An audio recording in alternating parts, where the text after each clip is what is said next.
Welcome to Kusina ni Kuracha.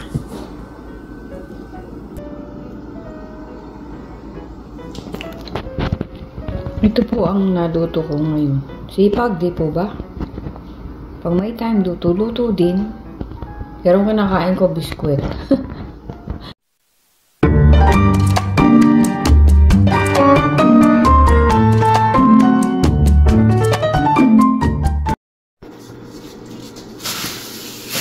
So ito, fresh from my brother's backyard. Thank you, Boyet. Tingnan niyo, fresh na fresh yan. Pero ilang araw na rin pala, dalawa ganyan. Pero fresh pa din, di po ba? Arte ka pa ba? So para hindi maalis ang kanyang freshness, lulutuin natin siya. Bakit ba ganun? Arte-arte.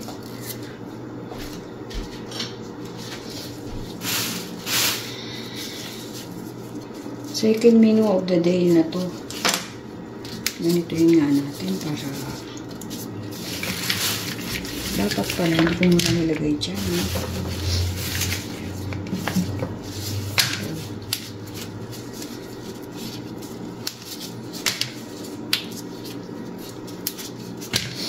Ay, sumama yun. So, igigisa ko lang po ng ganito to. Ayoko nang may sahog. Broth lang ilalagay ko at saka bawang sibuyas and cubes para naman makakain tayo ng gulay, pampahaba ng buhay, pampapresh ng skin, hindi puro mga junk foods. So balansin po natin. Kaya araw-araw nagpupurutas ako eh.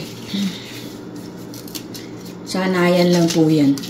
Kain tayo ng hindi healthy, kain tayo ng healthy. Di po ba? Ma-enjoy natin ang ating pagkain. Kasi po, puro healthy naman eh, hindi rin masaya.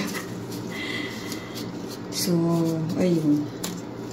Naalala ko si ate. Si ate po ay hindi kumakain ng walang soft drinks at kailangan Coke, regular. Tapos hindi siya kumakain ng lettuce. Ang dami po lang hindi kinakain. Hindi po siya nag-experiment. Kumakain siya ng baboy, ayaw na masyadong mataba. Kaunti lang siya mag-ulam. Kaunti na ako mag-ulam, mas kaunti pa siya. So yun, nagkaroon din ng Basta hindi siya makakain ng walang. Siguro nung nandito siya, nakailang case din ako ng Coke. Kabibili dahil hindi siya makakain pag wala. Kahit umaga yan. Pareho sila nung kapatid kong bunso. Kaya lang, yung sa kapatid ko, diet naman. Diet na kung ano-anong soda yun. Si ate, Coke lang talaga. So, almusal, Coke. Tanghalian, Coke. Merienda, Coke. Tigas po ulo. Lahat naman matigas ang ulo. O nga, bawal cheese eh. Paborito ko naman cheese. So, kaya singit-singitan natin ng avocado, orange, saging. Saging mura at saka healthy talaga. Lahat naman ang sobrang masama. Pag ang mangga, sobrang tamis, masama din. So, everything in moderation. Kaya lang, pag masarap, diba? Minsan, di mo na mapigil kumain.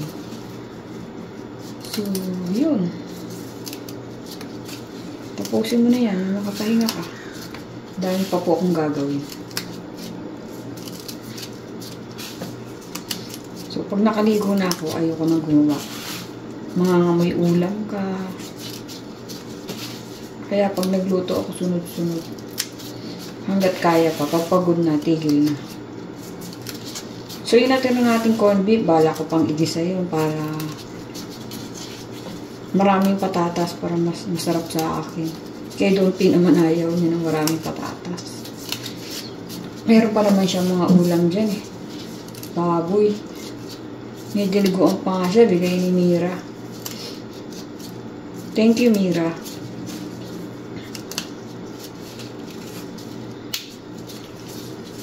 Mahal ka na niya sa dinuguan mo. Di ako naglulutong dinuguan, tatakot ako. May dugo. May dugo, may dugo.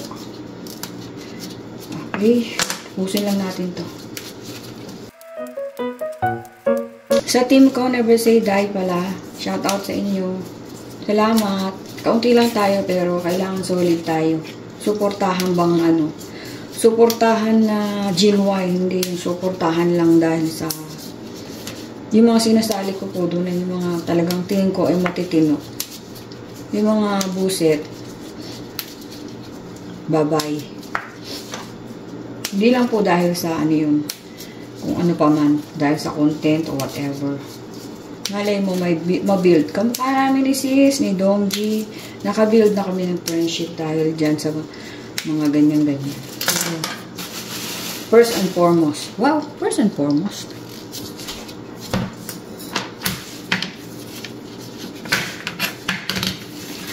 Hugasan ko muna nga. Hugasan natin ang malamig na tubig. And then after mahiwa, hugasan ulit natin. Mabilisan lang po ito. At malutong siya para malutong. Half-cook ba ganun para makapagpainin. Tamis to kasi ano, ani. Bagong ani. At saka po tanim ni Boyet, ng kapatid ko. Thank you, Boyet. Sipag. Malaki kasi yung kanilang backyard. Si Don P, ano din yung kamay niyan sa pagtatanim. Pagpatubo nga ng mga manggayan doon sa ano namin. Backyard namin sa Pilipinas. Kaya lang dito wala naman kaming backyard eh, kasi hukondo nga. Hukondo. Daldal. Ayusin mo na yan. Sino kausap ko? Shout out dun sa cook ko na dati naming resto. Sa kanya ko natutunan na yung ganitong hiwa, ganitong luto.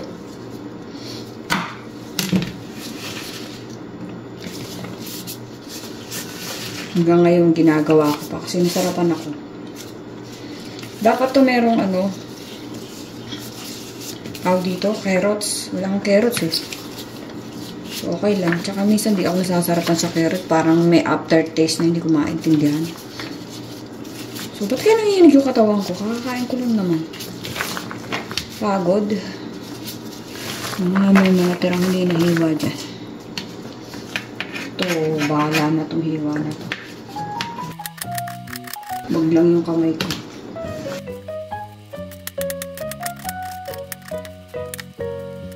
Tapos, then, hugasan ulit natin.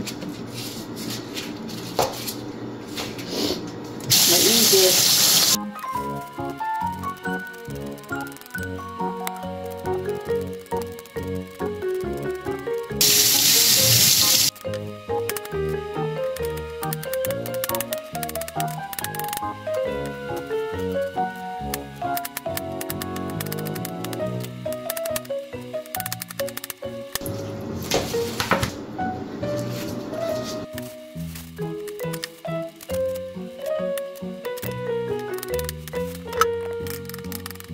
Alam niyo, meron akong pang ano ng bawang.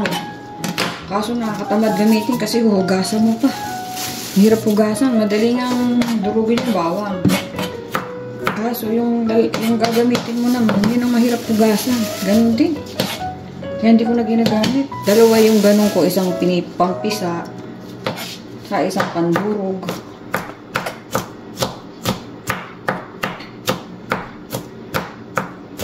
Mapapatagal pa lalo, imbis na mabilis eh. Ganito na lang.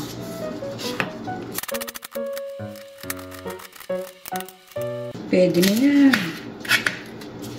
Talo-talo na yan. Okay?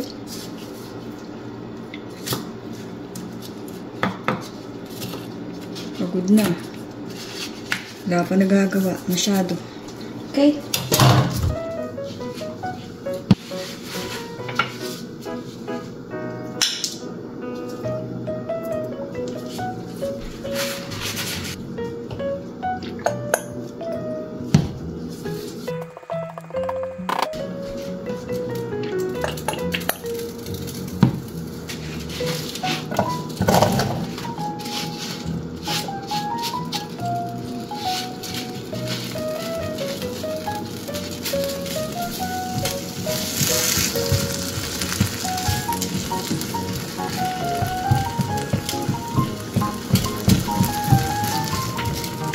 po ang patatas na kinorn bipan.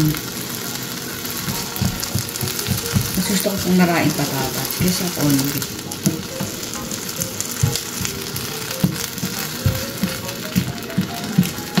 Prito muna natin ang ating potato.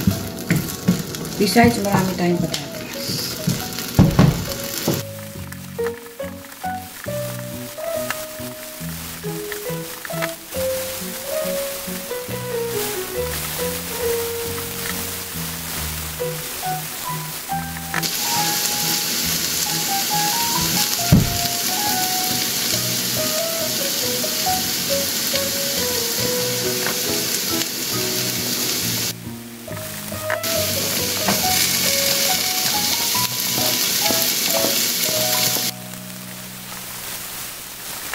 Kalahati lang ito.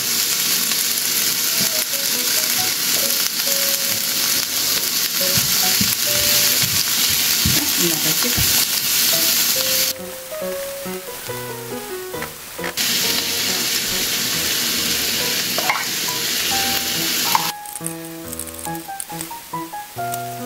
Di po ba patatas na kinorn bipan?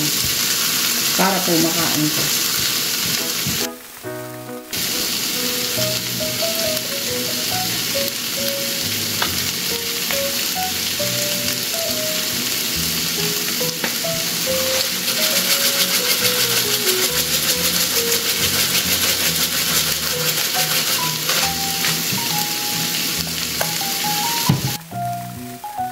Ko lang alam kung kakainin ni Don Tito kasi puro patatas.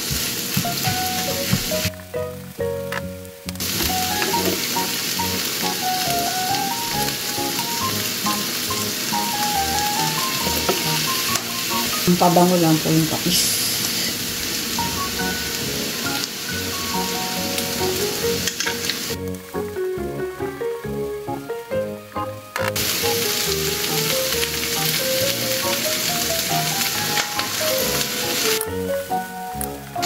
Hinti lang po para lumambot yung patatas natin.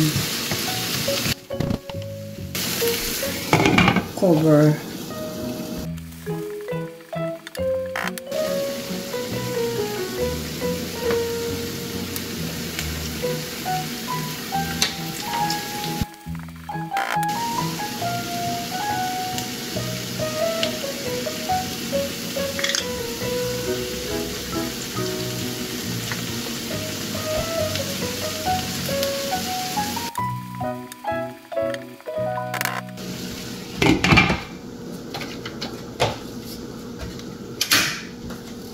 Okay na yan.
mga vegetarian po, na hindi kumakain masyado ng karne, pwede na to.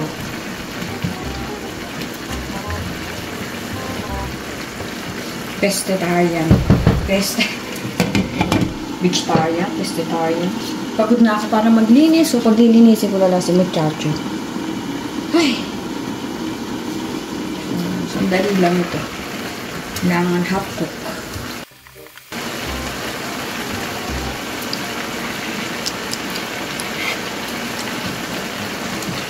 Okay na po ang lasa niya.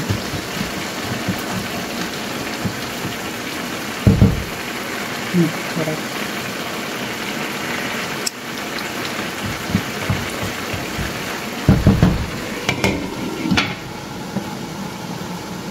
Off nyo na. That's it.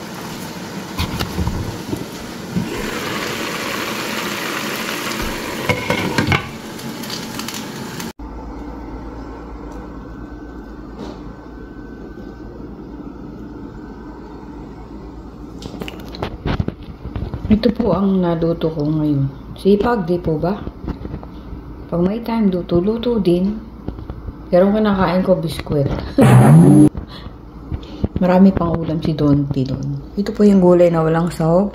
Kaya ko nang may sahog. At ito yung patatas na nilagyan ng corned beef. At ito ang spaghetti. Happy birthday to me. Birthday mo. Alrighty.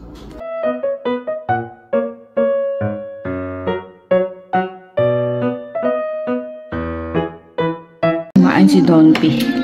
Gulay at corned beef at kanin.